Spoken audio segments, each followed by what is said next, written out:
نحمده ونصلي ونسلم على رسوله الكريم أما بعد أعوذ بالله من الشيطان الرجيم بسم الله الرحمن الرحيم لقد جاءكم رسول من أنفسكم عزيز عليه ما عنتم حريص عليكم بالمؤمنين رؤوف رحيم صدق الله العظيم وصدق رسولنا بلاغ المبين ونحن على ذلك لمن الشاهدين والشاكرين والحمد لله رب العالمين إن الله وملائكته يصلون على النبي يا أيها الذين آمنوا صلوا عليه وسلموا تسليما الصلاة والسلام عليك يا سيدي يا رسول الله وعلى آلك وأصحابك يا حبيب الله. سارے حضرات درود پاک پڑھیے. الصلاة والسلام عليك يا نبي الله وعلى آلك وأصحابك يا حبيب الله. حمد و صلاة کے بعد انتہائی عزت و تکریم کے لائق بزرگوں، قابل صد احترام بھائیوں، عزیز دوستوں اور ہمارے اس شہر کے انتہائی معزز اور مقتدر علماء کرام، مرکزی میلاد کمیٹی ہر سال جد و جہد کرتی ہے، اس خوبصورت بزم حسن کو سجاتی ہے. اللہ تعالیٰ برکات عطا فرمائے، نعمت اخلاص نصیب فرمائے اور ہم سب کو اللہ تبارک و تعالیٰ اس بزم کی برکات عطا فرمائے. عزیز دوستو، آپ نے بڑے والہانہ انداز میں نعت پاک سنی ہے. دیگر بھی خطاب پر، نکابت پر میں دیکھ رہا تھا کہ بڑا پرجوش پرمغز سلسلہ رہا ہے. تھوڑی دیر کے لیے آپ میری بات پر بھی توجہ کریں گے. نہایت مختصر چند گزارشات آپ کی خدمت میں عرض کرنی ہے. اللہ کے پیارے حبیب صلی اللہ تعالیٰ علیہ وسلم دنیا میں تشریف لائے تو اللہ تعالیٰ نے محبوب کے آنے کے جو مقاصد بیان فرمائے، ان میں سے ایک مقصد یہ بیان کیا، حضور کے آنے کا ایک عنوان اس طرح بھی ذکر فرمایا کہ یہ جو محبوب ہم نے تمہیں میں سے تمہیں عطا کیے ہیں نا، عزیز علیہ ما عنتم، فرمایا تمہارا مشکل میں پڑنا محبوب پر بہت بھاری ہوتا ہے، گراں گزرتا ہے. حریص علیکم، وہ تمہاری بہت بھلائی چاہنے والے ہیں. وبالمؤمنین رؤوف الرحیم، وہ مومنوں پہ رؤوف بھی ہے اور رحیم بھی ہے. انسان کو اس شخص سے بڑی والہانہ محبت ہوتی ہے جس کے بارے میں اسے خیال ہو کہ یہ میری بھلائی چاہتا ہے، یہ میرے بارے میں بڑے خوبصورت اور بڑے نرالے اور بڑے زبردست جذبات رکھتا ہے. نبی پاک صلی اللہ تعالیٰ علیہ وسلم سب سے بڑھ کر اپنی امت کی بھلائی چاہنے والے، خیر چاہنے والے اور اپنی امت کے حق میں سب سے زیادہ نرم دل ہیں. لیکن یہ بھلائی چاہنے سے کیا مراد ہے؟ ہمارے عرف کے اندر لوگ یہ سمجھتے ہیں کہ شاید کوئی شخص مالی مشکلات کا شکار ہو تو اس کے ساتھ دست تعاون بڑھا دینا، اس کو بھلائی چاہنا کہتے ہیں. کوئی کسی مقدمے میں الجھ جائے تو اس کے کندھے کے ساتھ کندھا ملا دینا، اس کو شاید بھلائی کرنا کہا جاتا ہے. کوئی شخص کسی شخص کی ظلم کا یا بربریت کا شکار ہو تو آگے بڑھ کے اس کی طاقت بن جانا، شاید اس کو خیر خواہی کہتے ہیں. تو ایسا نہیں ہے، یہ بھی خیر خواہی کا ایک پہلو ہے. لیکن نبی کریم صلی اللہ تعالیٰ علیہ وسلم جو اپنی امت کی خیر خواہی چاہتے ہیں اس میں بڑی وسعت ہے. اس کے اندر اللہ تبارک و تعالیٰ نے بہت ساری گہرائی رکھی ہے. ایک چھوٹی سی بات آپ سے پہلے کر لوں، یہ جو دینی محفلیں ہوتی ہیں نا ہماری، ان میں تصویریں زیادہ نہ بھی بنے تو گزارا چل جاتا ہے. وہ سیاسی جلسہ تو نہیں ہے نا، ہم نے کو دکھانا تو نہیں میرے ساتھ اتنے لوگ ہیں لہذا ٹکٹ میری بنتی، اس کی تو کوئی ضرورت نہیں ہے. آپ مطلب سادہ بھی بیٹھ جائے تو تب بھی ٹھیک ہے. اور میں نے کافی سارے علماء سے گزارش کی ہے، چونکہ مجھے سارا دن ڈھیر ساری تصویریں کھنچوانی پڑتی ہیں. میں نے ان سے پوچھا ہے آپ بھی یہاں پڑھے لکھے لوگ بیٹھے ہیں، پوچھئے گا بھلا کہ ایک تصویر پہ کتنی نیکیاں ملتی ہیں؟ تو اتنا زیادہ نہیں سر پہ سوار کریں، اس سے بھی تھوڑی انسان کو ذہنی تکلف سے گزرنا پڑتا ہے۔ اطمینان سے تشریف رکھیں، بیٹھیں، چند ایک باتیں آپ سن لیں تاکہ پھر دعا کی طرف بڑھا جائے۔ یہ بھی ایک نیکی کا پہلو ہے کہ کسی کی مدد کر دی جائے، لیکن صرف یہی پہلو نیکی کا نہیں ہے۔ سب سے زیادہ کوئی شخص، میرا خیال ہے تھوڑی دیر آپ لوگ تشریف رکھیں، محفل کے ادب کو سمجھیں، بعد میں ماشاءاللہ یہ کام ہوں گے، اللہ فضل فرمائے۔ آج چھٹی کر لیں ایک آدھ پوسٹ کرنے کی، اللہ تعالیٰ برکت دے آپ کو۔ کسی شخص کی سب سے زیادہ پریشانی اور سب سے زیادہ آزمائش اس وقت ہوتی ہے، اور اسے سب سے زیادہ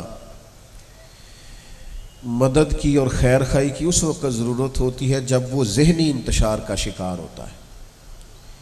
کسی طرح کی کوئی گمراہی اگر کسی شخص کو خدا نخواستہ اس کے پلے پڑ جائے، اس کا ذہن وسوسوں کا شکار ہو جائے، انجانہ خوف اسے ستانے لگے، اور وہ کسی طرح بھی کسی فکری تناؤ کا شکار ہو جائے، تو اسے سب سے زیادہ مدد کی ضرورت ہوتی ہے۔ اس لیے کہ جو لوگ ذہنی طور پر مطمئن ہوتے ہیں، فٹ پاتھ پہ بھی گہری نیند سو لیتے ہیں۔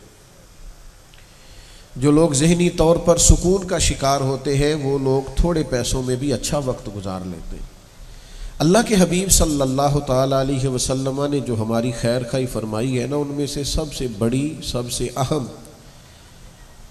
اور بنیادی خیر خواہی یہ فرمائی ہے کہ نبی پاک کے سینے میں بڑا ہی درد تھا کہ اللہ کے بندے اللہ والے بن جائیں، یہ گمراہی سے بچیں، شرک سے بچیں، کفر سے بچیں، بے دینی سے بچیں، بدخلقی سے بچیں، حرام سے بچیں، یہ سب سے زیادہ درد تھا۔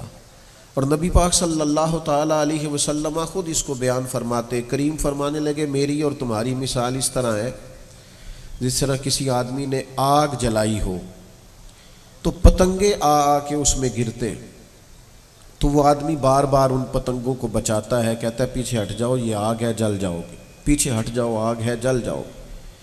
تو حضور فرماتے تم بھی بار بار ایسے کام کرتے ہو جو تمہیں دوزخ کی طرف لے جائیں گے، اور میں تمہیں سینے بند سے پکڑ پکڑ کے بچاتا ہوں کہ یہ کام نہ کرو، اللہ ناراض ہو جائے، یہ کام نہ کرو، اس سے تم دوزخ کی طرف بڑھ جاؤ۔ تو یہ بہت بڑی خیر خواہی اللہ کے حبیب علیہ الصلاۃ والسلام چاہتے، اور حضور سب سے زیادہ اس بات کے لیے جد و جہد کرتے کہ لوگ دین کی طرف آئیں، لوگوں کے اخلاق سنورے، لوگوں کے کردار سنورے۔ سب سے زیادہ محنت سرکار نے اس کے لیے کی۔ وہ جو حضور منڈیوں میں جاتے تھے نا، اور وہ جو اللہ کے حبیب علیہ السلام دروازہ دروازہ تشریف لے جاتے تھے، اور وہ جو حضور بہت زیادہ جد و جہد کرتے تھے، تو اس کے پیچھے ایک ہی مقصد تھا کہ لوگ دین کی طرف آئیں۔ اور اس قدر حضور کی چاہت تھی کہ لوگ دین کی طرف آئیں کہ اللہ کریم نے فرما دیا طٰہٰ مَا أَنزَلْنَا عَلَيْكَ الْقُرْآنَ لِتَشْقَىٰ، محبوب قرآن مجید اس لیے نازل تو نہیں کیا تھا کہ آپ مشقت میں پڑ جائیں، آپ تو مشقت کرنے لگ، آپ تو بہت جد و جہد کرتے۔ حضور علیہ الصلاۃ والسلام ہر وقت اس تڑپ کا شکار رہتے کہ لوگ دین کی طرف آئیں، لوگ اپنے اخلاقی رویوں کو سنواریں۔ اور کسی اور پہلو سے کوئی کتنا بھی نبی پاک کو خوش کرنا چاہتا، حضرت امیر حمزہ رضی اللہ تعالیٰ عنہ محبوب کے بڑے محبوب چچا ہیں، جب انہیں یہ خبر ملی کہ ابو جہل نے حضور کے سر نور پر ڈنڈے کے ساتھ زخم کیا ہے اور تکلیف دی، تو فوراً گئے، بڑے دیر تھے، اسی طرح سے ابو جہل کو ایک ڈنڈا مارا، اور واپس آ کے حضور کی بارگاہ میں عرض کرنے لگے، ابھی کلمہ نہیں پڑھتے تھے، کہنے لگے آپ خوش ہو جائیے، میں نے آپ کا بدلہ بڑا سخت کر کے لے لیا ہے، اور اس سے زیادہ گہرا زخم لگایا ہے جو اس نے آپ کو دیا تھا۔ پتہ ہے حضور نے کیا فرمایا؟ کریم فرمانے لگے چچا میں ابو جہل کا سر پھوڑنے سے تو خوش نہیں نہ ہوتا، تو محبوب آپ کیسے خوش ہوتے ہیں؟ تو کریم فرمانے لگے آپ کلمہ پڑھ لیں میں خوش ہو جاؤں گا، آپ دین کی طرف آئیں، آپ اس طرف رغبت کریں۔ یعنی نبی کریم کی خواہش یہ ہے کہ لوگ دین پر عمل کریں، دین کی طرف آئیں۔ حضور یہ چاہتے ہیں کہ ان کے اخلاقی رویوں میں، ان کے کردار میں زبردست قسم کی تبدیلیاں آئیں۔ ہم نے ایک لمبا عرصہ جلسوں کو، جلوسوں کو، اجتماعات کو، محافل کو، تقاریب کو گہری نظر سے دیکھا ہے۔ ہمارے ہاں بہت زیادہ نعرے لگ جائیں، بہت زیادہ داد ہو جائے، بہت زیادہ لوگ جمع ہو جائیں تو ہمارے عرف میں کہا جاتا ہے کہ محفل بڑی کامیاب ہو گئی، بڑی کثیر تعداد میں لوگ جمع ہوئے، محفل بڑی کامیاب ہو گئی۔ لیکن ہمارے جو بزرگ ہیں، ہمارے جو اسلاف ہیں، وہ فرمایا کرتے کہ بڑے اجتماعات یا چھوٹے اجتماعات سے فرق نہیں پڑتا، بات تو یہ ہے کہ نظریاتی لوگ کتنے ہوئے، ذہنی پختگی کتنے لوگوں کو نصیب ہوئی۔ ایک بزم سے لوگ اٹھ کے گئے، آنے سے پہلے کسی ذہنی پریشانی کا شکار تھے، کوئی تناؤ تھا، کوئی وسوسہ تھا، کوئی بے یقینی تھی، لیکن اٹھ کے گئے تو اللہ نے یقین کی دولت عطا کر دی۔ تو وہ خاص معرفت جس سے انسان کو یقین کی طاقت ملتی ہے۔ آج کتنا بڑا مسئلہ ہے مسلمانوں کا بے یقینی،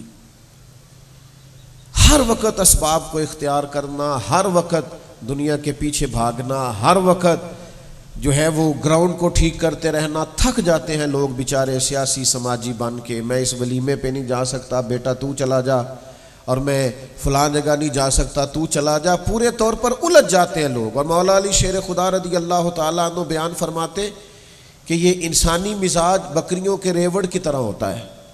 آپ ایک طرف کی بکریاں کھینچ کے لے کے آتے ہیں تو ادھر والی نکل جاتی ہیں، تو آپ ادھر والی کو لے کے آتے ہیں تو ادھر والی نکل جاتی ہیں، تو آپ ایک طرف والے لوگوں کو راضی کرتے ہیں تو دوسرے بگڑ جاتے ہیں، تو دوسروں کی طرف جاتے ہیں تو پہلے پریشانی کا شکار۔ کریں کیا؟ تو نبی پاک نے ہمیں طریقہ دیا ہے، حضور نے فرمایا تم اس طرح کرو، اپنے رب کو راضی کرو نا۔ ان الذین آمنوا وعملوا الصالحات سیجعل لهم الرحمن ودا، تم ایمان لانے کے بعد اچھے عمل کرو، اللہ لوگوں کے دلوں میں تمہاری محبت پیدا فرما دے، گہرائی میں اتر جائے۔ حضور کی شدید خواہش رہی، شدید، کہ لوگ دین کی طرف آئے۔ یہ بہت بڑا غم تھا نبی پاک کے سینہ نور میں، اور اس کے لیے حضور بڑی جد و جہد فرماتے۔ اور پھر دوسرا، حضور چاہتے کہ لوگ نہ فکری طور پر مضبوط ہوں، ان کو یقین حاصل ہو۔ یعنی حضرت مولا علی شیر خدا رضی اللہ تعالیٰ عنہ ایک دفعہ بیمار ہو گئے، یہ مسند امام محمد بن حنبل میں روایت موجود ہے، تو صحابہ کرام ان کی تیمارداری کو گئے، تو جو مولا علی شیر خدا سے انہیں پیار تھا، اس محبت کی بنا پر ان کی آنکھوں میں آنسو آ گئے، اور انہوں نے رو کے کہا کہ علی آپ تو بظاہر بڑے کمزور ہو گئے، ایسا نہ ہو کہ اس بیماری میں آپ کا وصال ہو جائے۔ تو حضرت علی اٹھ کے بیٹھ گئے، آپ فرمانے لگے تمہیں پریشان ہونے کی ضرورت نہیں، اس بیماری سے مجھے کچھ بھی نہیں ہوگا، میں انشاءاللہ اٹھوں گا، صحت ہو جائے گی۔ تو انہوں نے کہا جناب اتنا یقین کامل، اتنی اعصابی مضبوطی؟ تو حضرت علی کہنے لگے یہ میری ذاتی نہیں، نبی پاک کی دی ہوئی ہے۔ فرمایا وہ کیسے؟ تو فرمانے لگے میں اسی طرح ایک دفعہ بیمار ہوا تھا اور نکاحت بڑھ گئی تھی، تو حضور تیمارداری کو آئے تھے، میں نے سنا ہے کہ بن سنور کر میری عیادت کو آ رہے ہیں، حضور تشریف لائے تھے، اور میں نے عرض کی یا رسول اللہ بڑا بیمار ہوں، میرے لیے دعا فرمائیے۔ تو محبوب کریم نے مسکرا کے فرمایا علی کچھ بھی نہیں ہوگا، اللہ کرے ایسے لوگ زندگی میں ملے جو اس طرح داد دیں کہ تو پریشان نہ ہو، کچھ بھی نہیں ہوگا، کم ملتے ہیں ایسے لوگ۔ حضرت مولا علی شیر خدا فرماتے ہیں کریم نے مجھ سے کہا پریشان نہ ہو، کچھ بھی نہیں ہوگا۔ آپ تو اس وقت دنیا سے تشریف لے جائیں گے جب آپ کی داڑھی خون سے سرخ ہوگی، یعنی خنجر سے وار کیا جائے، بیماری سے آپ کو کچھ نہیں ہوگا۔ حضرت مولا علی شیر خدا صحابہ سے فرمانے لگے سورج تو اپنی جگہ چھوڑ سکتا ہے اور چاند تو ٹوٹ کے زمین پہ گر سکتا ہے، پر میرے محبوب کا فرمان غلط نہیں ہو سکتا۔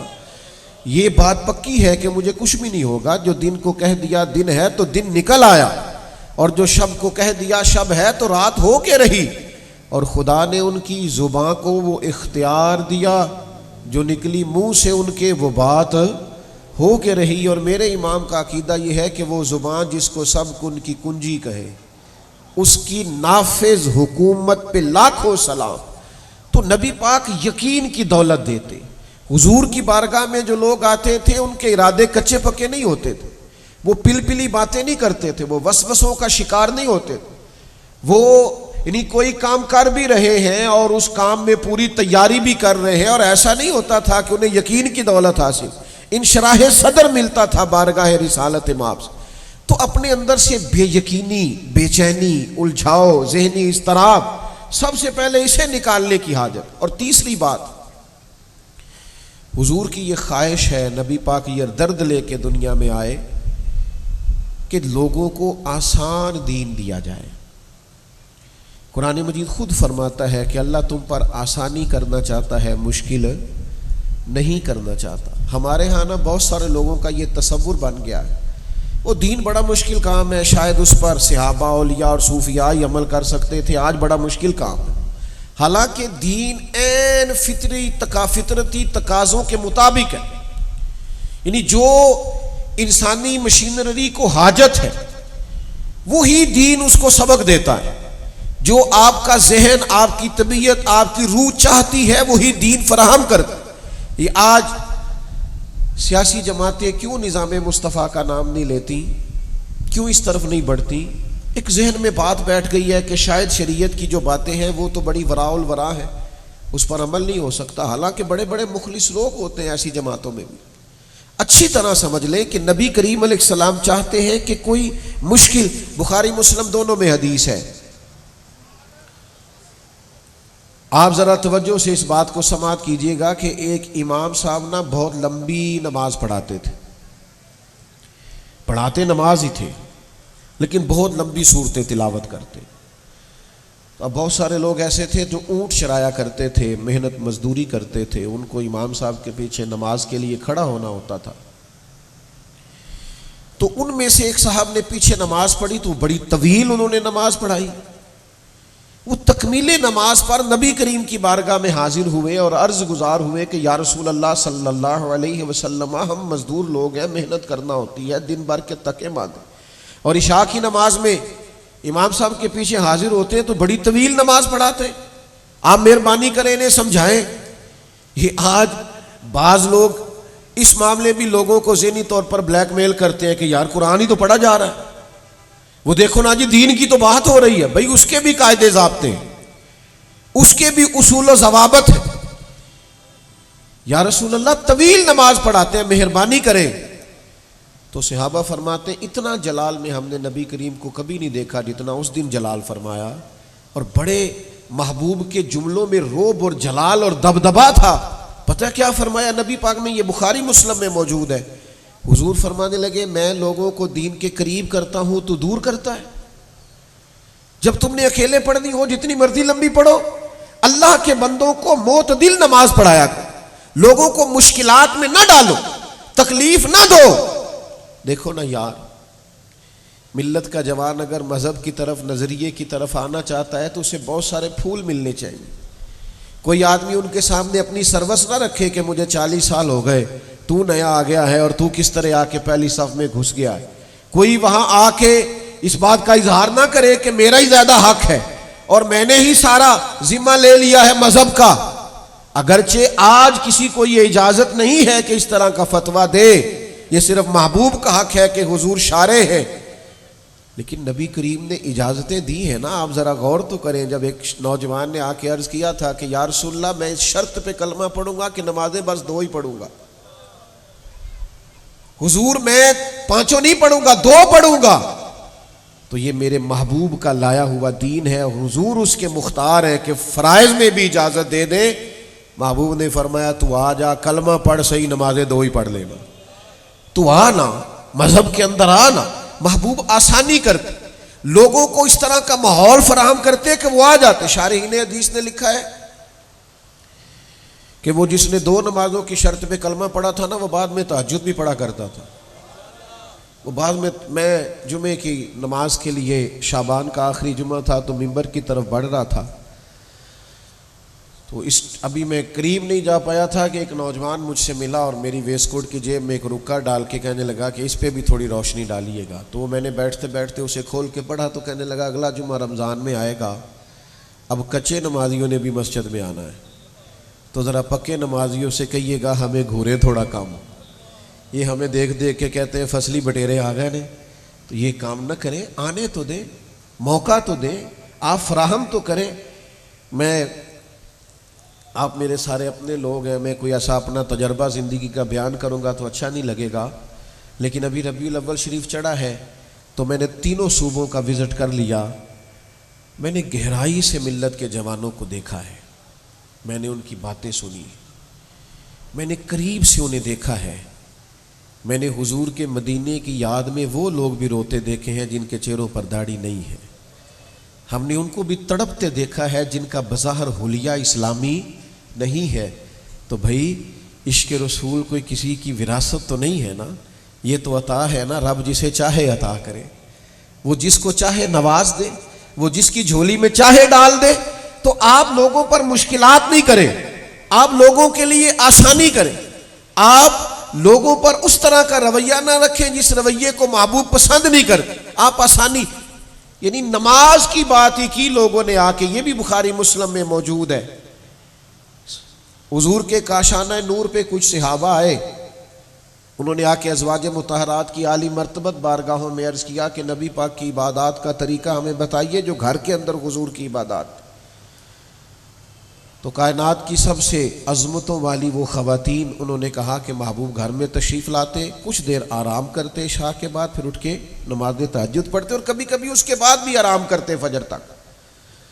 اور روزے کی، نفلی روزے کی یہ کیفیت تھی کہ ایک دن روزہ رکھتے تھے اور ایک دن حضور چھوڑ بھی دیتے تھے۔ تو اب وہ بعض لوگ ایسے ہوتے ہیں جو وقتی طور پر بڑے جذباتی ہوتے ہیں اور بڑے جذباتی مشورے دیتے ہیں اور بڑے جذباتی فیصلے کرتے ہیں، ان کے ہر فیصلے کے اندر بہت زیادہ شدت پائی جاتی۔ تو لیکن صحابہ تو بڑے مخلص لوگ تھے، ان کے اگرچہ فیصلے جذباتی نہیں تھے لیکن محبت میں بڑی وارفتگی تھی۔ ان میں سے کچھ لوگوں نے کہا کہ نبی پاک تو معصوم ہیں اور امام الانبیاء ہیں اور اللہ کے لاڈلے ہیں، تو ہم تو اللہ کے عاجز بندے ہیں، حضور اگر کچھ دیر آرام کرتے ہیں تو ہم آرام نہیں کریں گے، ہم ساری رات ہی نفل پڑھیں گے، اور نبی کریم اگر روزہ نفلی چھوڑ بھی دیتے ہیں تو ہم چھوڑا نہیں کریں گے، روز ہی رکھیں گے۔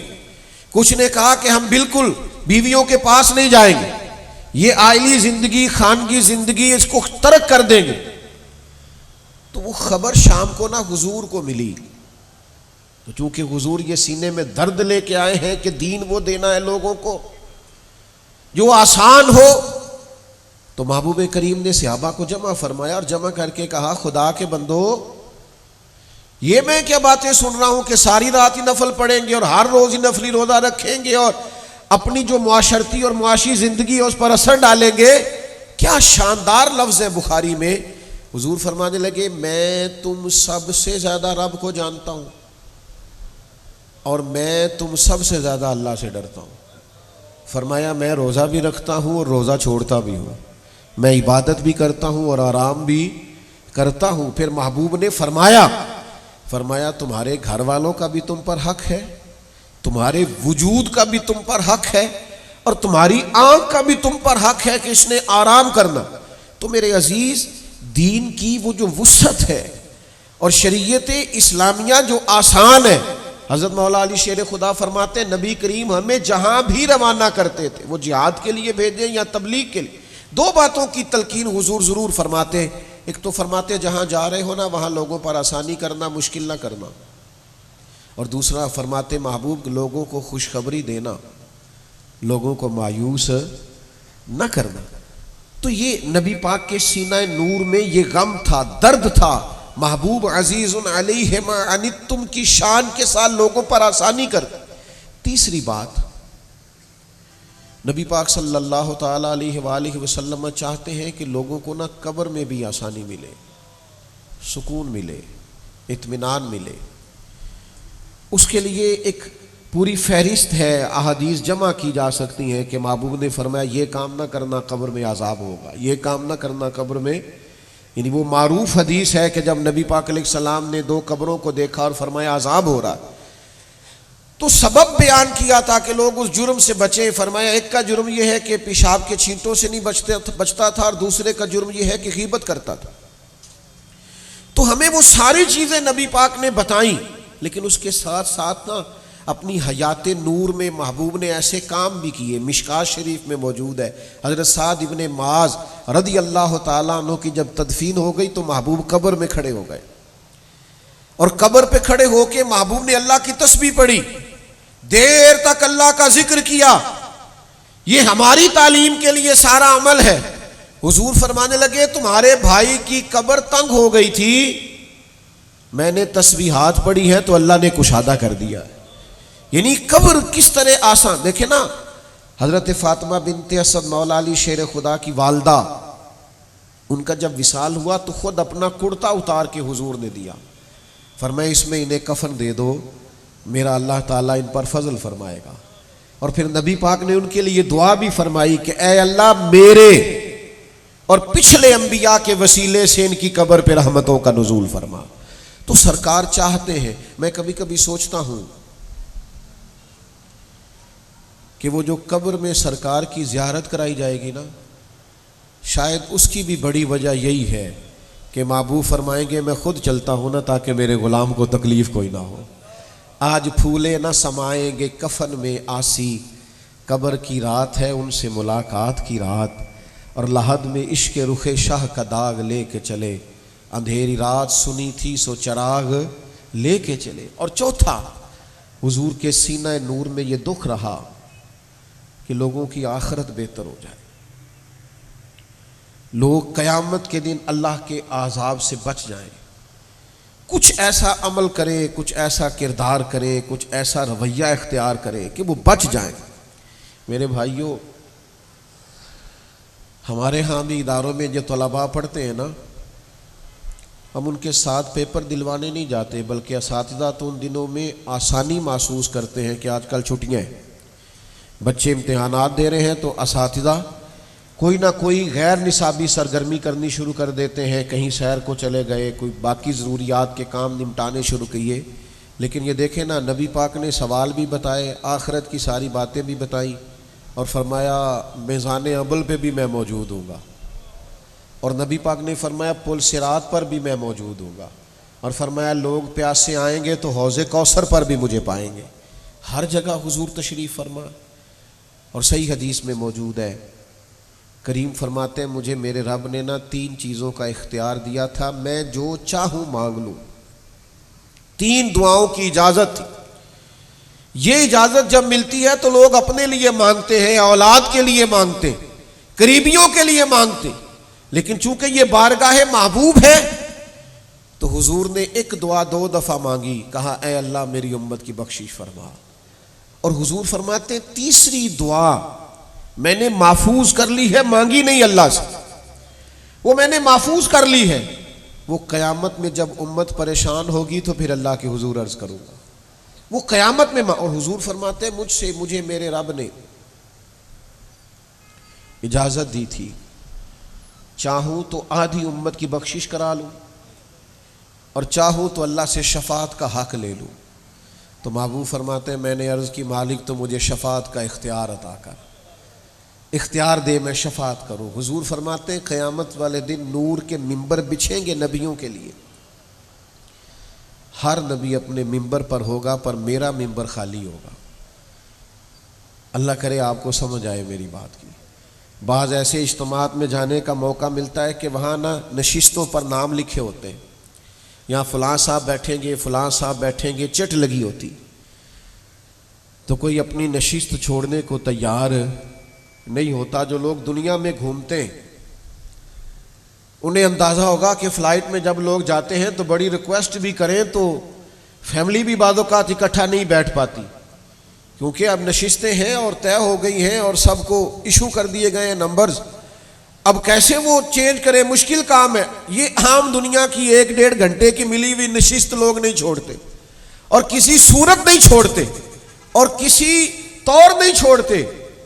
لیکن دوستو باتیں سن لیتے ہو اور ان کو سمجھتے ہو کہ مولانا آئے تھے، ان کا کام تھا بات کرنا تھی، یہ موقع تھا، یہ عنوان تھا، کبھی تنہائی میں بیٹھ کر اس بات پر غور تو کرنا، دن قیامت کا اور منبر نور کا، اور سب انبیاء بیٹھے ہیں۔ کریم فرماتے ہیں میرا منبر تمہیں خالی ملے گا۔ یا رسول اللہ کیوں؟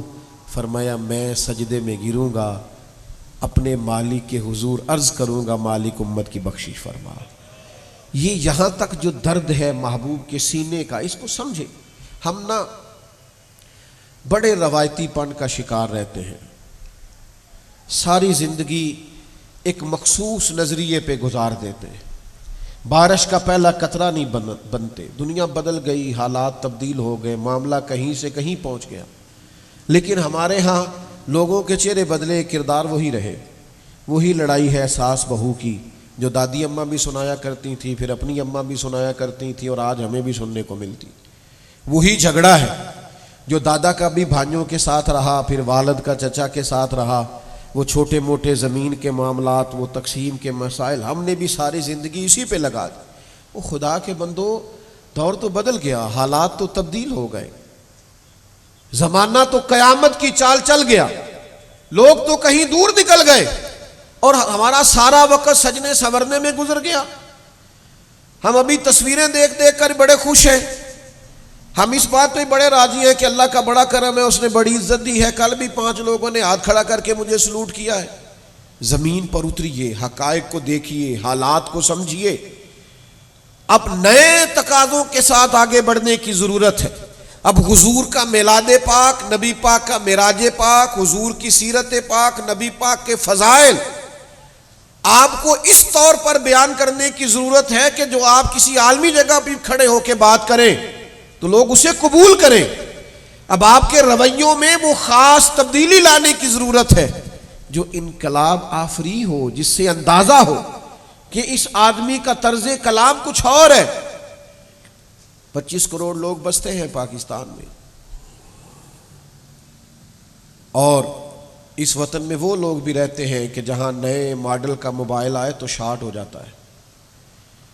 اس وطن میں وہ لوگ بھی بستے ہیں جو گاڑی کا نمبر کچھ مہینے پہلے لینے کے لیے 5-10 لاکھ زیادہ دینے کو تیار ہو جاتے ہیں۔ لیکن اسی ملک کا حال یہ ہے کہ سیلاب آتا ہے تو ہمیں دنیا کے سامنے اپیل کرنا پڑتی ہے کہ وہ کھانے کھلانے کے لیے آ جاؤ، وہ ذرا تھوڑی سی لوگوں کی داد رسی کے لیے آ جاؤ۔ یہاں اس ملک میں وہ بھی حال ہے کہ ایک گھر ہے، ایک ڈیرا ہے، اور پھر 4-5-10 کلومیٹر پہ ایک فارم ہاؤس بھی بنایا ہوا ہے جہاں کبھی 3 ماہ کے بعد جانا ہوتا ہے۔ کاش اس پر پٹیاں لگ جاتی کہ غریبوں کے لیے کھول دیا ہے۔ جو رات سڑک پہ بیٹھے ہیں، ہو سیلاب میں ایک صاحب نے مجھے فون کیا اور میں نے ان سے کہا کہ آپ ماشاءاللہ بڑا وسیع گھر رکھتے ہیں، پانی آیا ہے ذرا سا تو نکل جائے گا۔ کہنے لگے وہ تو بات ٹھیک ہے، پر ہم میاں بیوی ساری رات چھت پہ بیٹھے رہے ہیں اس لیے کہ ایک چھوٹا سا سانپ پانی میں تیرتا ہوا دیکھ لیا تھا، تو گھر میں چھوٹے چھوٹے بچے ہیں، رات بھر نیند نہیں آئی۔ ایسی ہوا چلی ہے کہ ہر شخص سوچتا ہے تمام شہر جلے بس ایک میرا گھر نہ جلے۔ اور درویش نے کہا تھا کہ گندم امیر شہر کی ہوتی رہی خراب، اور بچی کسی فقیر کی فاقے سے مر گئی۔ آپ کو اٹھنا ہوگا۔ وہ جو بڑی تنقید کرتے تھے نا، مولوی کیا کر رہے ہیں، آؤ میں تمہیں دکھاؤں مولوی کیا کر رہے ہیں۔ گھٹنوں تک مولوی سنے جی،